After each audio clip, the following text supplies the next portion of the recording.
J'ai récemment entendu un témoignage qui s'est produit pendant la terrible période de la Shoah. On raconte, cette histoire a été rapportée par le fils d'un des protagonistes de cette histoire. Je vais essayer, Bezrat Hashem, d'être le plus précis dans les détails. C'est une histoire qui s'est produite un petit peu avant la fête de Pessah, fête entre guillemets, dans les camps de concentration de l'un des camps de concentration. Il y avait deux juifs qui étaient très tzadikim et qui appréhendaient beaucoup la fête de Pessah sans matzot. Et ils savaient qu'en plein camp de concentration, il n'y avait aucune chance de pouvoir avoir des matzot. À un moment donné, l'un des deux s'adresse à son compagnon et lui dit « Tu sais, vraiment, je n'arriverai pas à passer un Pessah comme ça, sans matzot. Mais moi, j'ai une possibilité pour réussir à obtenir un petit peu de farine. Je pense, Bezrat Hashem. » Il dit « Là où on m'envoie travailler tous les jours, c'est un endroit dans lequel j'ai quelques contacts, j'ai quelques amis non-juifs en quelque sorte. Et je vais pouvoir essayer, Bezrat Hashem, de dissimuler un petit peu, de camoufler un petit peu de farine dans ma poche. Et comme ça, Bezrat Hashem, on pourra avoir suffisamment de farine pour préparer des matzot. » L'autre lui dit « Mais tu sais que tu mets ta vie en danger? Tu sais que si on t'attrape, on peut te tuer ?» Il dit « Je sais, mais c'est l'Irfot de Pessah, qu'est-ce que tu veux que je fasse? Hashem Ya'azor. » Après, il dit à l'autre, il dit « Mais regarde, j'ai un problème malgré tout. C'est que réussir à amener de la farine, ça je sais que Bezrat Hashem, je réussirai. Simplement, je ne connais pas du tout les halachot de la matzah.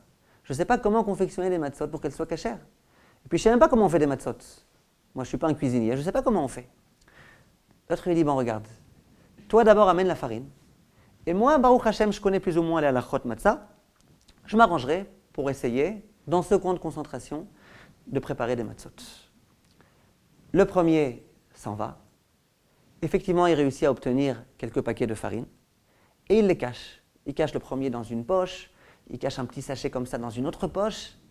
Et le soir, au moment où il doit retourner dans le camp, à ce moment-là, bien évidemment, il était un petit peu angoissé, il savait qu'il pouvait se faire attraper par le garde. Le garde le voit comme ça, il lui dit « Viens ici, toi !» Et puis il voit que de ses poches, ici c'est gonflé, ici c'est gonflé. Et il commence à le voir et il dit « T'es gonflé ou quoi? Qu'est-ce que tu fais avec la farine? Tu sais pas que c'est interdit ?» Et il commence à le fouetter et à le martyriser. Il lui casse complètement les côtes, vraiment, il l'a quasiment tué. L'autre, il avait du mal même à se lever, mais bon, tant bien que mal, il est rentré. Et Baruch Hashem, il y avait un petit sachet de farine que ce garde n'avait pas réussi à voir, qui était dissimulé dans l'une des poches. Et donc il est arrivé, il raconte à son ami, alors qu'il était plein de sang, il dit « Regarde ce qui s'est passé. Mais Baruch Hashem, tu vois, Hashem il m'a aidé. Baruch Hashem, j'ai réussi à ramener un petit peu de farine. Il n'y en a pas beaucoup. J'avais amené beaucoup plus, le garde il m'a tout pris. Simplement, allez viens essayer de faire ce qu'on peut avec cette farine. » L'autre, à nouveau en cachette, allume un four tel qu'il peut, et puis il prépare une matzah. La farine qu'il y avait était à une quantité d'un kazaït, il y avait 30 grammes environ, 35 grammes. Il a réussi à préparer une seule matzah. Et ensuite, ils se sont dit, mais comment on va faire? Une seule matzah, on ne peut pas la partager en deux. Si on la partage en deux, personne ne s'acquittera de la mitzvah de manger de la matzah. Alors on est obligé qu'il n'y en ait qu'un des deux qui la mange. Mais qui va la manger? Qui va la manger? Toi, moi? Et il y en a un des deux qui a proposé la chose suivante. Il dit, il n'y a pas de problème. Toi, tu vas manger la matzah, et moi, je recevrai le salaire de cette mitzvah. Les deux étaient d'accord, et ils ont fait ce pacte-là. Le soir de la fête de Pessah, le premier a mangé la matzah, et l'autre la regardait en se disant « Bon, Baruch Hashem, je pourrai au moins recevoir le salaire. » Celui qui a mangé la matzah, c'est cet homme-là qui s'était fait battre par le garde parce qu'il avait amené de la farine. Quelques jours après le soir du Seder, malheureusement, cet homme-là, celui qui avait mangé la matzah, a été déporté et tué immédiatement. L'autre, il a eu Baruch Hashem, il a connu des miracles extraordinaires. Et finalement, après quelque temps, il a été Baruch Hashem sauvé des camps de concentration. Plus tard, il va arriver en Israël, il va habiter dans la ville de Bnei Brak, et puis il va pouvoir fonder un foyer, avoir des enfants, etc. 13 ans après cette histoire-là, une belle nuit, ce monsieur-là de Bnei Brak, donc celui qui n'avait pas mangé la matzah, mais qui devait recevoir le salaire, il était paisiblement en train de dormir. Et à un moment donné, arrive en songe cet ami-là qui avait mangé la matzah. Et il lui dit, regarde, écoute, je peux te demander un service, une faveur, vraiment j'ai besoin que tu m'aides. Il avait une tête comme ça, un petit peu angoissée. Il dit, tu te rappelles cette histoire-là l'autre jour, quand moi j'avais mangé la matzah et toi tu avais reçu le salaire? Il dit, regarde, je te demande une faveur. Toi, Baruch Hashem, depuis, regarde, ça fait déjà 13 ans que tous les soirs de Pessah, tu manges de la matzah. Et tu auras encore une longue vie, Bezrat Hashem. Tu pourras encore manger beaucoup de matzah. Il dit, regarde, moi, je suis mort tellement jeune. Et j'ai pas eu le mérite d'accomplir cette mitzvah de manger la matzah. Une fois dans ma vie, ou en tous les cas, cette fois-ci là, tu vois, où je me suis tué, moi, pour pouvoir réussir à obtenir cette matzah. S'il te plaît, est-ce que tu es d'accord de me donner le salaire? Et il disparaît. L'autre, le lendemain matin, se réveille. C'était un tzaddik. Il a été voir le Rav. Le Rav, c'est le Rav Ongar, un grand Rav de Bnei Brak. Il lui dit, regardez ce qui s'est passé. Et je veux savoir, est-ce que je peux renoncer au salaire qui me revient? Il me revient, on avait fait un pacte. Est-ce que je peux renoncer? Est-ce que je dois renoncer ou pas? Le Rav y réfléchit bien et il dit, ouais, moi je te conseille de renoncer, regarde. Il vient te voir, il a besoin de ton aide, visiblement. Et puis effectivement, toi, Baruch Hashem, regarde. Chaque année, tu peux manger des kasétotes de matzah, et toi, et ta femme, et tes enfants. Il dit, et lui, regarde le pauvre. Alors vas-y, renonce. Et ensemble, ils ont fait comme ça un bed-din dans lequel ils ont dit, maintenant, tous les mérites qui revenaient à tel homme, on les renvoie à tel homme qui se trouve dans le Olam Haba. Top. Le Rav a continué à faire ce qu'il avait à faire. L'homme il s'est rendu au collège, il a étudié, il a fait ce qu'il voulait. La nuit d'après, lorsque ce monsieur de Bnei Brak a été dormir, à nouveau, cet homme-là apparaît en songe. Cette fois-ci, il avait un grand sourire et lui dit vraiment, je te remercie. Je te remercie beaucoup de m'avoir donné le salaire de cette mitzvah. Le matin, quand il se réveille, cet homme de Bnei Brak, il retourne voir le Rav Ongar. Il lui dit, je voulais vous dire vraiment, vous m'avez donné un bon conseil, parce que cet homme-là, il est revenu me voir en songe et il m'a dit, tu sais, je suis maintenant heureux et ça m'a beaucoup aidé cette mitzvah-là et ça a été vraiment un salaire bienfaisant pour moi. Et à ce moment-là, le Rav Ongar, il s'est mis à pleurer. Il s'est mis à pleurer d'émotion. Alors cet homme-là lui dit, pourquoi vous pleurez, Rav? Il dit, tu veux que je te dise pourquoi je pleure? Regarde, écoute-moi bien. On sait très bien que lorsqu'un homme se fait tuer parce qu'il est juif, ce qu'on appelle Al-Kiddush Hashem, cet homme-là, il arrive immédiatement au Olam Haba. Et il est assis dans le premier rang. Il est proche d'Akadosh Baruch Hu. Lui, on ne doit se faire aucun souci pour lui. T'imagines un petit peu, cet homme-là, il s'est fait tuer dans la Shoah parce qu'il était juif. T'imagines un petit peu la félicité qu'il a attendue en haut. T'imagines? Il dit, et tu vois que malgré tout, il lui manquait encore un petit quelque chose. Et sans cette mitzvah-là, il y avait un petit quelque chose qui manquait. Cette mitzvah-là, elle pouvait encore lui rajouter un petit quelque chose, le rapprocher encore un petit peu plus de sa finalité, d'Akadosh Baruch Hu. Il dit, et nous, tous les jours, on accomplit tellement de mitzvot, et on est insensible, on est indifférent à la valeur de ces mitzvot. Mais là, en tous les cas, tu m'as bien montré combien chaque mitzvah elle est importante. Voilà une histoire qui s'est véritablement produite.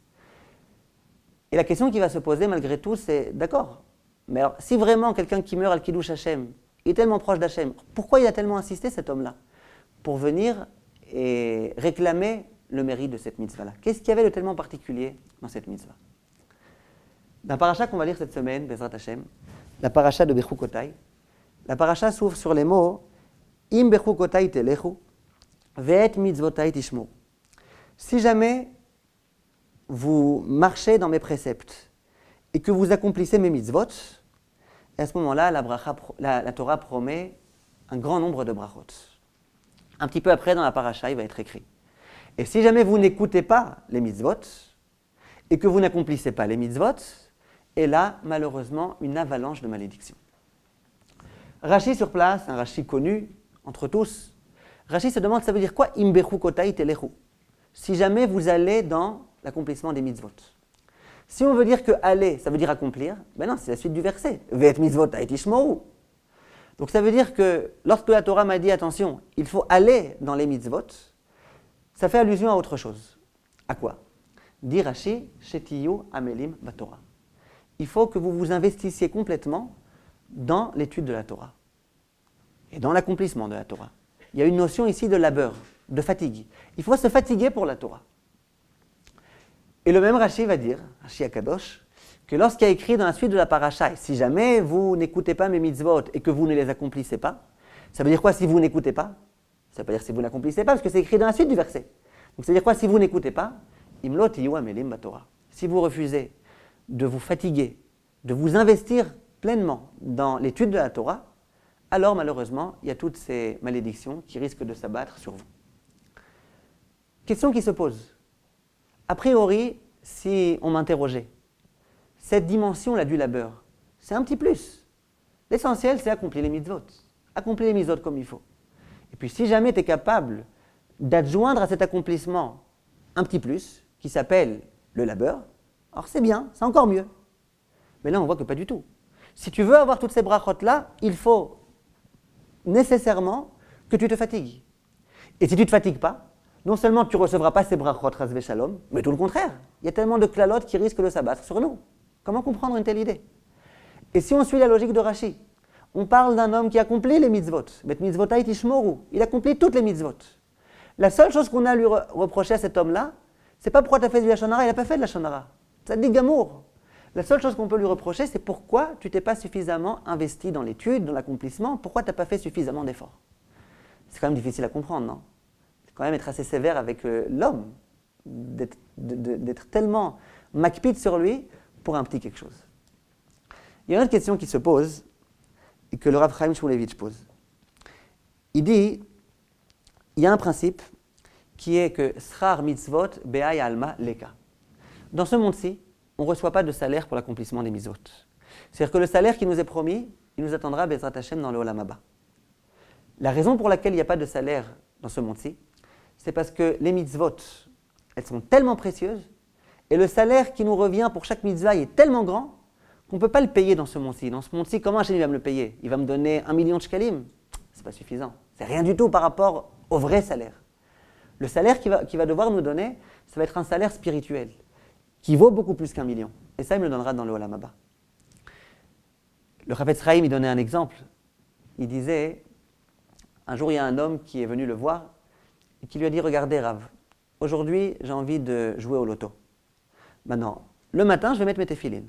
Est-ce que je peux demander à Kadosh Baruch Hu, qui ne me donne pas de salaire pour les téfilines, et que le salaire que je vais recevoir, c'est de gagner le grand lot à la loterie? Le Chafetz Chaim, il s'est éclaté de rire. Il dit, tu sais à quoi tu me fais penser? Tu fais penser à un homme qui arrive dans un magasin, dans une boulangerie, et qui veut acheter un petit réglisse, et qui sort un chèque de 1 million d'euros. Et il dit au vendeur, ben voilà, moi je vous paye, c'est de la monnaie, voilà, je vous ai donné 1 million, vous demandez la monnaie. Et tu comprends que c'est ridicule. Il dit, le grand prix de la loterie, c'est rien, c'est un petit centime, c'est rien du tout par rapport au salaire qui t'attend pour l'accomplissement de la mitzvah et téfilin. C'est rien du tout. Donc toi tu viens maintenant, tu dis à Kadosh Baruch Hu, regarde, fais-moi gagner le grand prix et je renonce au salaire des téfilin. Hachem va devoir te rendre une grande monnaie là. C'est pas possible. La question qui se pose, c'est que dans la Gemara, dans Eruvin, on voit que ce principe-là est vrai pour les tzadikim. Les tzadikim, le salaire qu'ils vont recevoir pour les mitzvot qu'ils ont accomplis, ils vont le recevoir dans l'Olam Haba. Par contre, les Rechaïm, même s'ils sont Rechaïm, ils ont quand même accompli quelques mitzvot dans ce monde-ci. Et bien eux, le salaire de ces mitzvot-là, ils le recevront dans ce monde-ci. Et pas dans l'Olam Haba. On demande au Rav Shmulevitch comment ça se fait. Pourtant, on a dit que dans ce monde-ci, on ne peut pas payer. On ne peut pas payer le salaire des mitzvot. Le salaire de chaque mitzvah est tellement important qu'on ne peut pas le payer. Alors lui, il est rachat, d'accord. Mais un jour, pour la bar mitzvah de son petit-fils, il a mis les téfilines. Comment tu vas lui payer dans ce monde-ci? Tu vas lui donner une Rolls-Royce? Mais c'est rien du tout par rapport à la mitzvah et téfilines. C'est une bonne question. Autre question qu'il pose, dans la même lancée. Il dit, lorsque Esav a été prêt à vendre le droit d'aînesse à Yaakov pour une petite soupe, un petit plat de lentilles. Et à ce moment-là, Yaakov a accepté. Ensuite, Esav va regretter. Et il va aller voir son père, Yitzhak. Et Yitzhak va dire, ça y est, c'est irréversible. J'ai déjà donné la bracha à Yaakov, c'est trop tard. A priori, ça ne devrait pas être trop tard. On a un principe dans la halakha qui s'appelle que c'est interdit de vendre quelque chose qui a un prix à 1/6 de plus que le prix que ça coûte. Ça veut dire, j'ai le droit, si un objet coûte 6 shekels, j'ai le droit de le vendre à 6 shekels 10, 6 shekels 20, 6 shekels 30, 7 shekels, mais je n'ai pas le droit de le vendre à 10 shekels. D'accord? Et si jamais je prends un verre qui coûte 6 shekels et que je vous le vends à 10 shekels, vous pouvez aller voir le Beddin et dire, non, mais carte out. Il n'y a pas de vente. La vente est nulle et non avenue. Là, a priori, demande le Rav Shmulevitch, qu'est-ce qui se passe ici? Esav, il a vendu quelque chose qui vaut des milliards. Contre quoi il l'a vendu?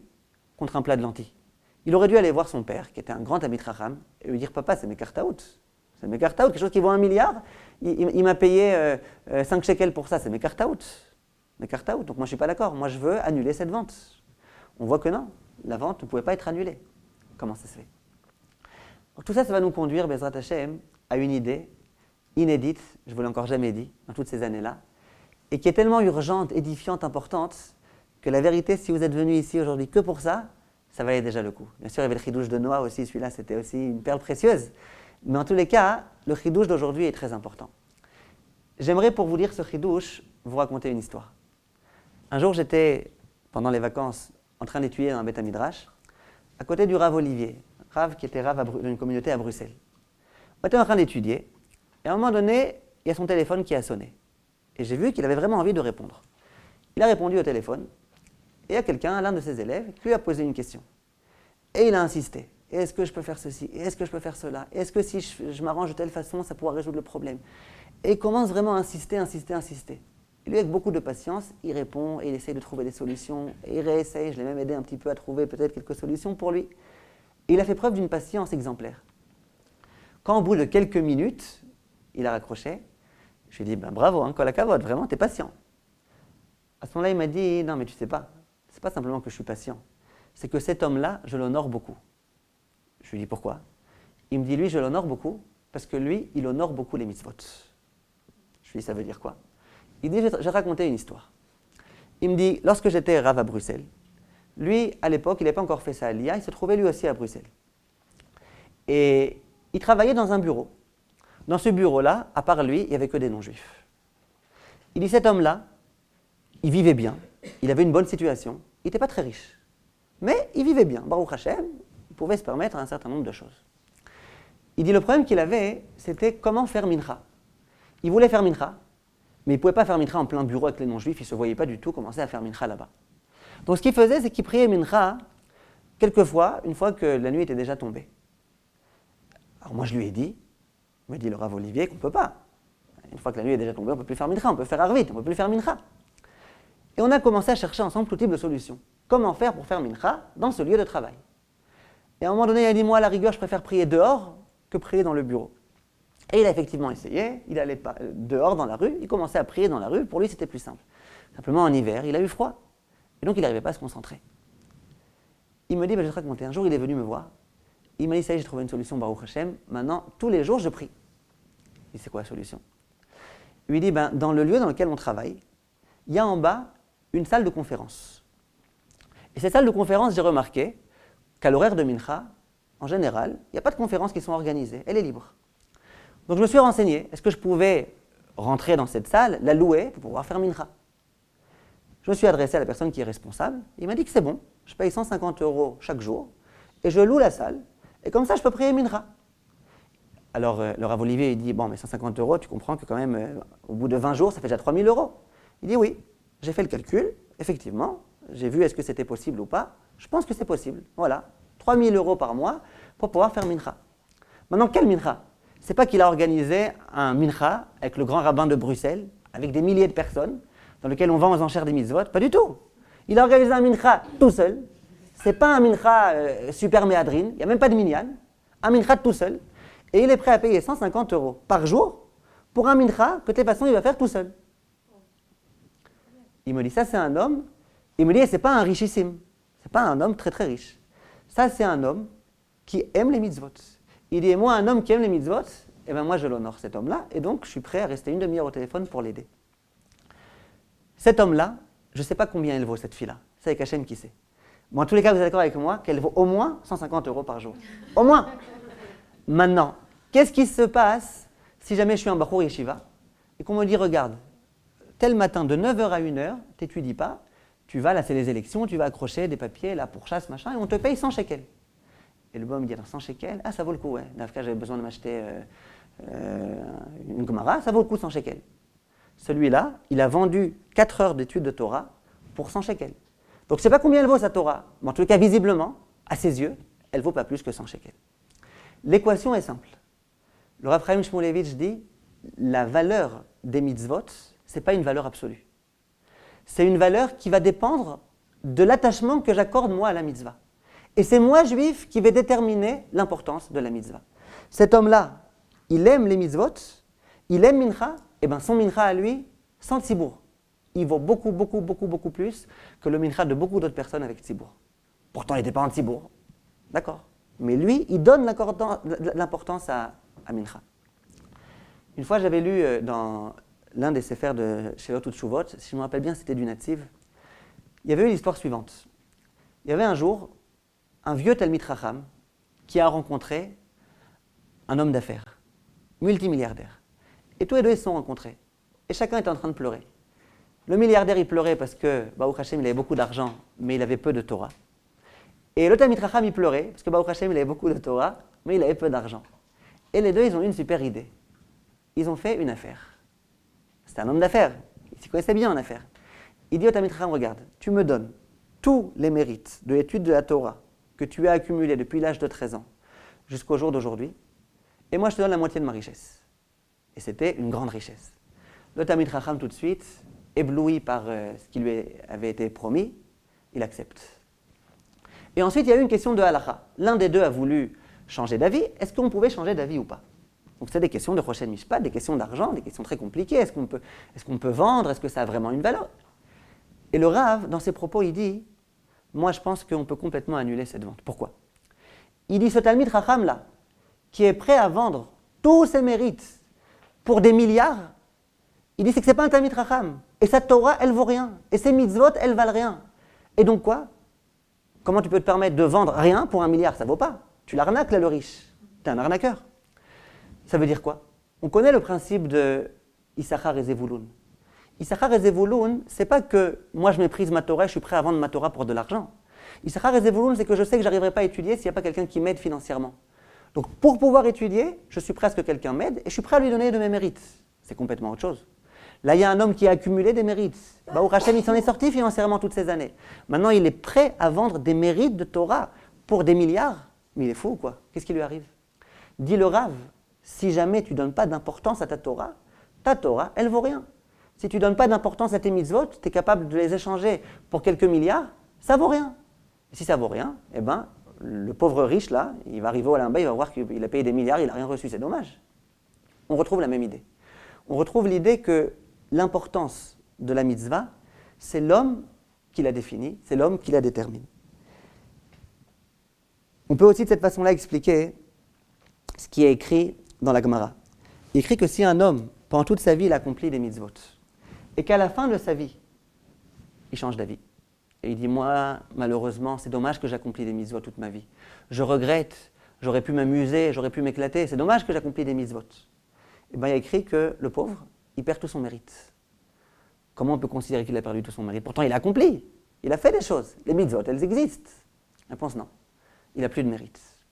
Pourquoi? C'est exactement la même idée.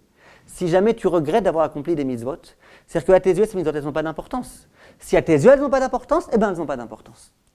Alors, on a du mal à comprendre ça. Parce qu'on dit pourquoi? Si elle a de l'importance, elle a de l'importance. L'importance, c'est quelque chose qui existe. Ça veut dire quoi qu'elles n'ont pas d'importance? Alors, l'exemple qu'on peut donner, c'est le Bitul Chametz. Juste avant Pessah, qu'est-ce qu'on a fait? On a procédé au Bitul Chametz. Bitul Chametz, c'était une formule magique dans laquelle on disait, si à la maison, j'ai du Chametz, eh bien, je l'annule. Pour moi, il n'a plus aucune importance. Demande le Rav Nebenzahl, mais je ne comprends pas. Prends un microscope, prends une loupe, approche-toi du Chametz, et tu verras qu'il existe. Tu as eu beau dire avec beaucoup de kavana, ani mevatel, kol chamira deka birshuti, livtil velive keafra dehara. Tu peux avoir répété cette phrase pendant 10 000 fois, le Chametz, il est là. Et pourtant, la halakha, elle dit non, tu l'as annulé, c'est fini. Il n'y a plus de Chametz, c'est comme s'il n'y avait plus de Chametz. Ça veut dire quoi?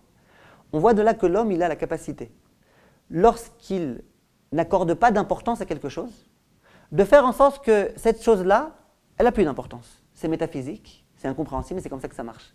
Il y a du Chametz, il existe. Si moi je dis qu'il m'intéresse plus le Chametz, que pour moi c'est de la poussière, eh bien c'est de la poussière.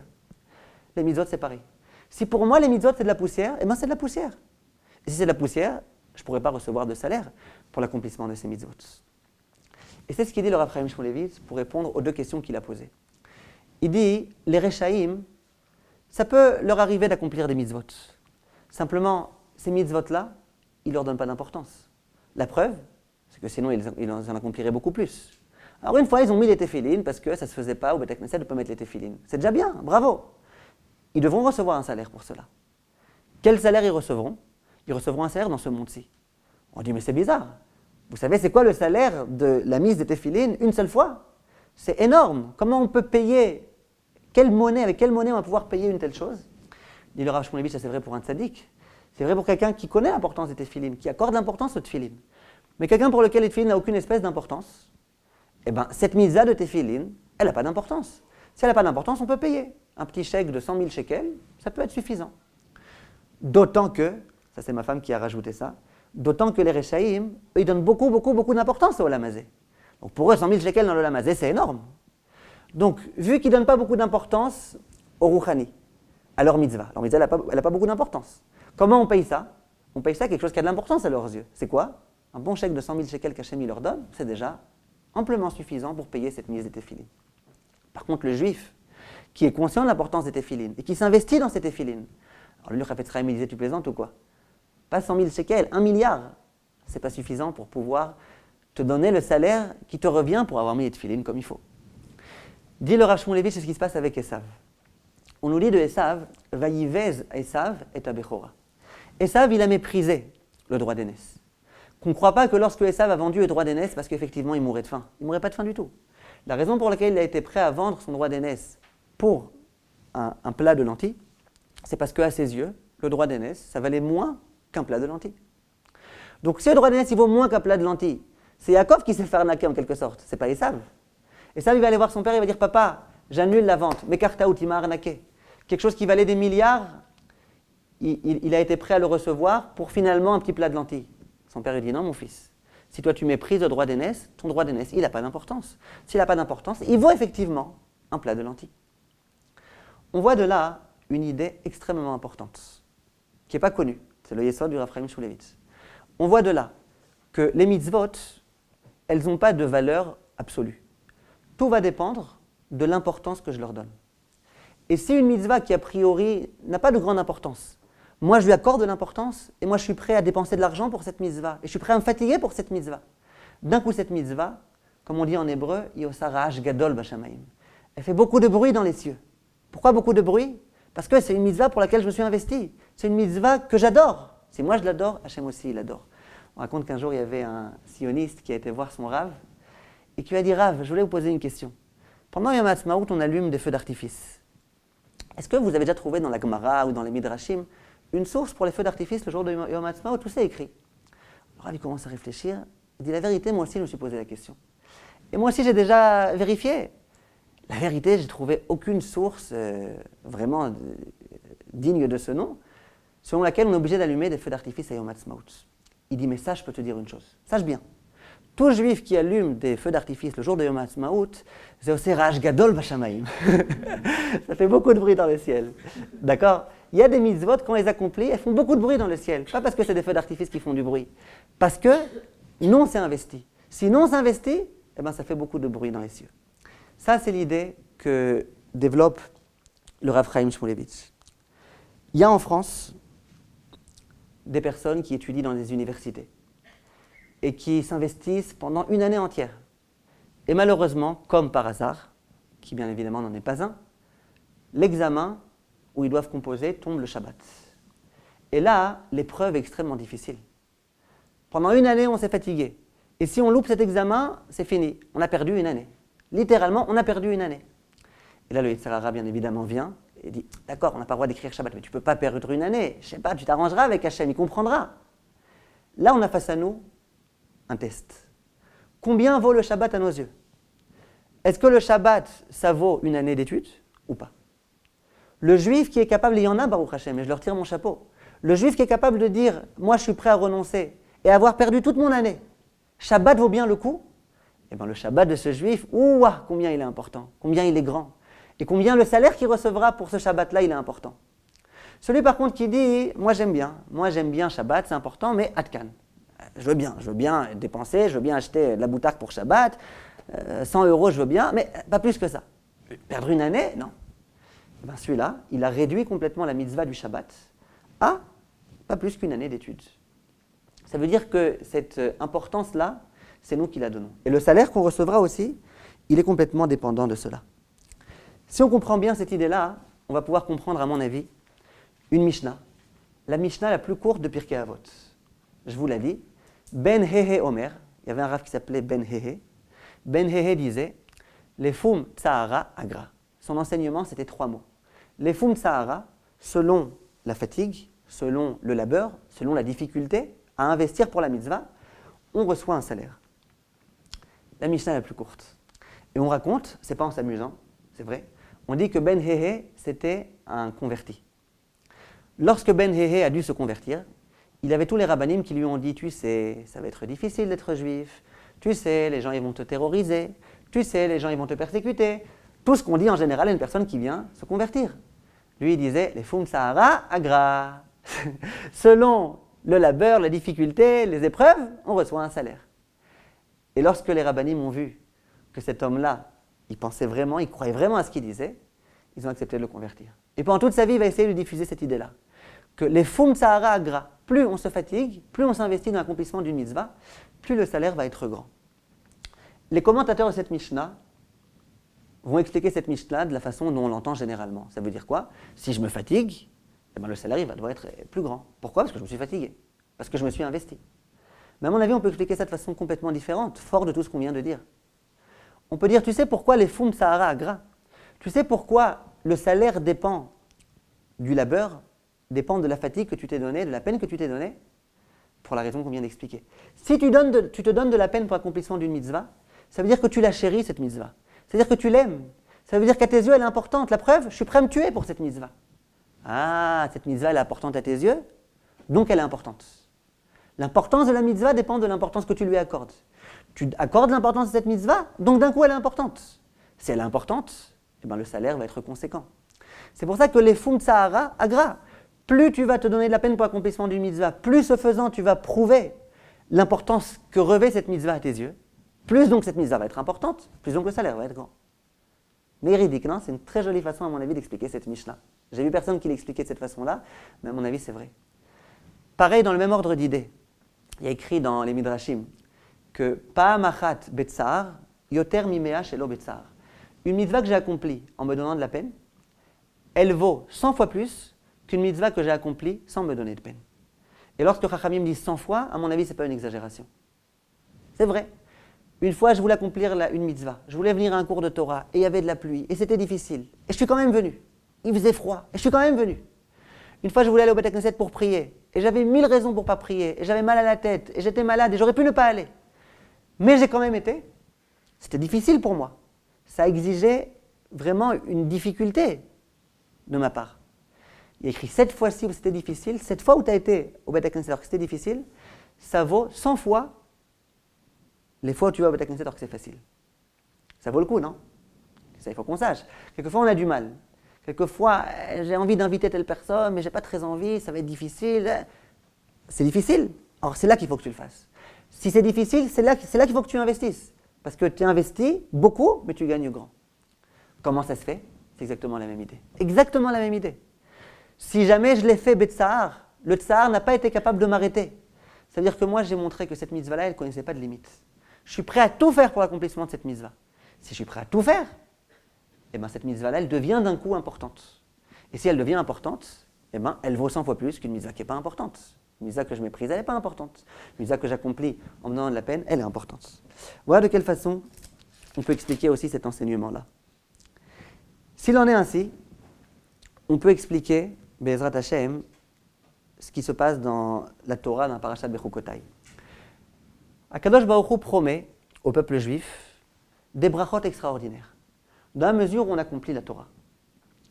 Maintenant, quelle Torah est de nature à donner ces brachot-là exceptionnels à celui qui l'accomplit?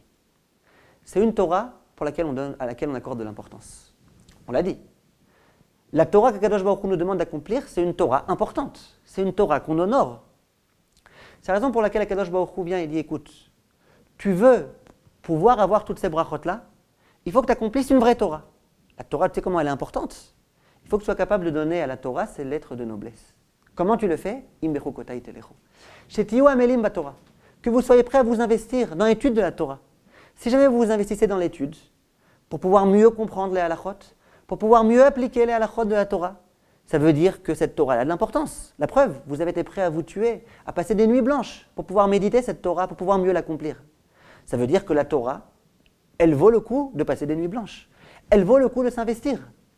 Cette Torah-là, pour laquelle je m'investis, c'est une Torah à laquelle j'accorde de l'importance. C'est donc une Torah importante. Et une Torah importante, elle est de nature à me donner des brachot extraordinaires.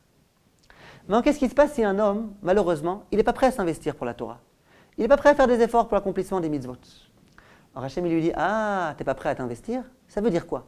C'est-à-dire que la Torah, elle n'est pas importante à tes yeux. Ça veut dire que tu annules cette Torah. Tu fais un bitul chametz de ma Torah. Mais t'as pas honte. C'est grave ce que tu fais. Tu méprises ma Torah. Si tu dis, moi je suis prêt à accomplir la Torah quand c'est facile, mais dès qu'il faut faire un petit effort, je suis plus prêt. Dès qu'il faut dépenser un petit peu d'argent, je suis plus prêt. Ça veut dire que, atkan, la Torah elle est importante, mais pas plus que 10 shekels. La Torah elle est importante, mais pas plus que suer un tout petit peu. Ah, c'est comme ça que tu considères ma Torah? Tu te rends compte que tu es en train de mépriser ma Torah? Et ça, Hachem, il a horreur. Hachem, il a horreur du mépris de la Torah. Il y a un passouk dans Tehilim, dans lequel il est écrit « Vela Racha Amar, Malecha lesaper chukai » Hachem, il s'adresse au Racha et il lui dit « Toi, Racha, qui te permet, Bichal, de parler de Torah ?» On pourrait s'interroger, qu'est-ce qu'il y a? Dis-lui merci. Il est Racha et malgré tout, il accepte d'étudier la Torah. C'est très bien. Réponse non, Akadosh Baruch Hu, il n'a pas besoin qu'on lui fasse des faveurs.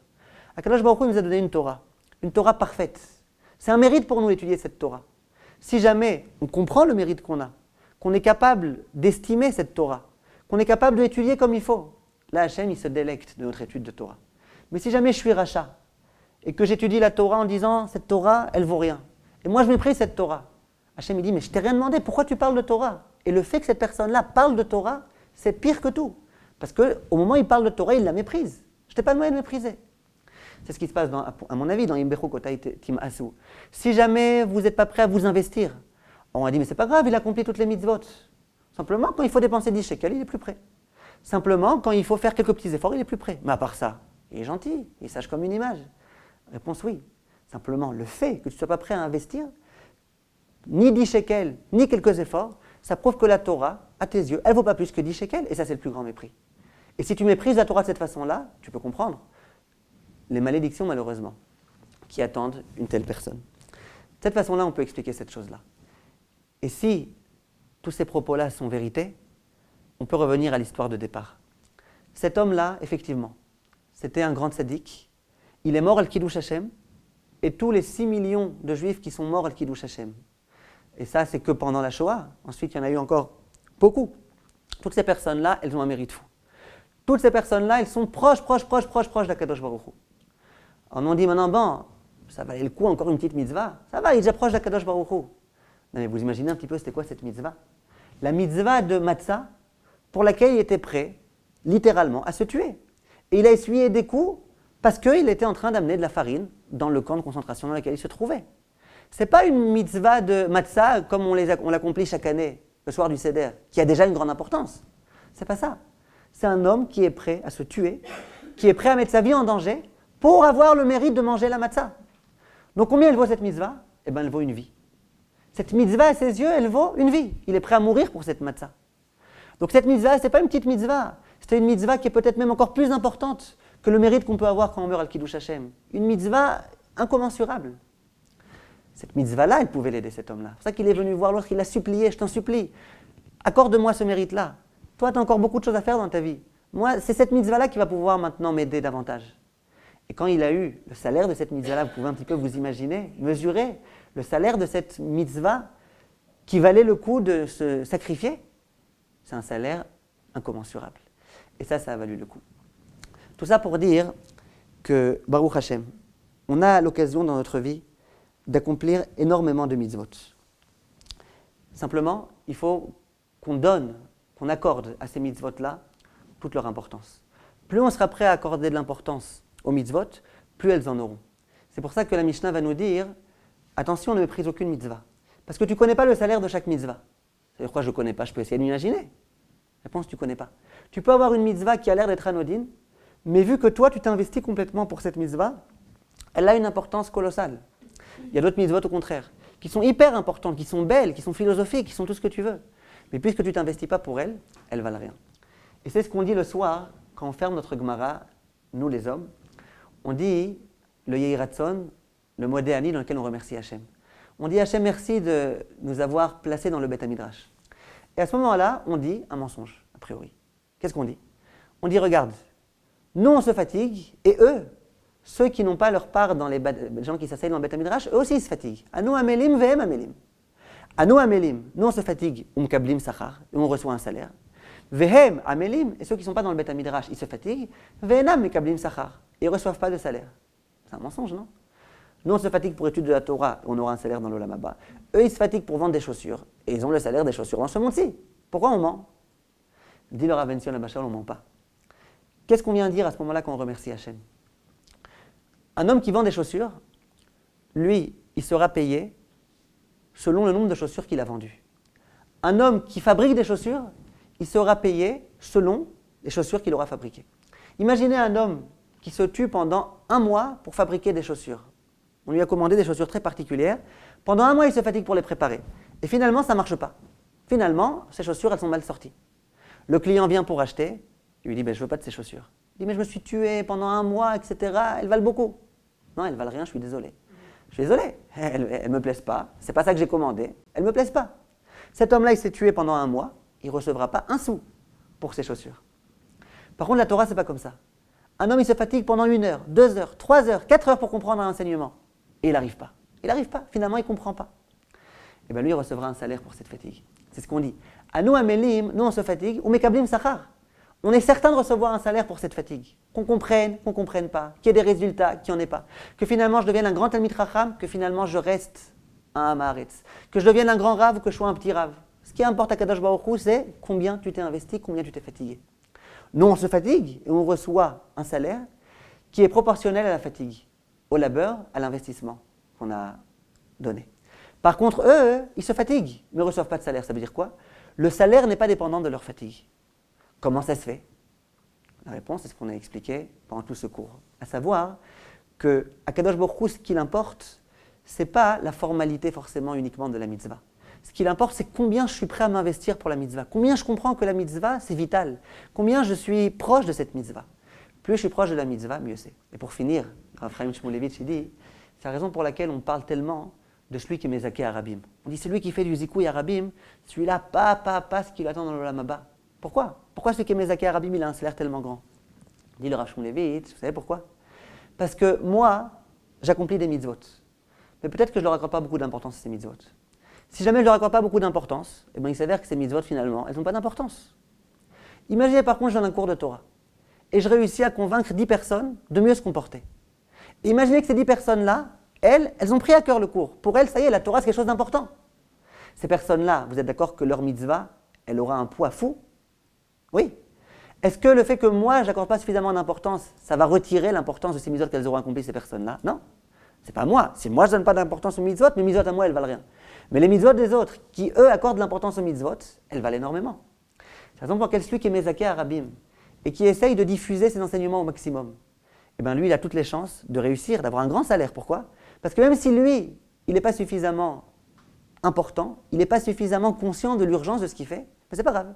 Il suffit qu'il ait réussi à convaincre des grands tzadikim qui, eux, pourront un jour accomplir une mitzvah de façon parfaite pour que cette mitzvah-là lui soit en partie attribuée.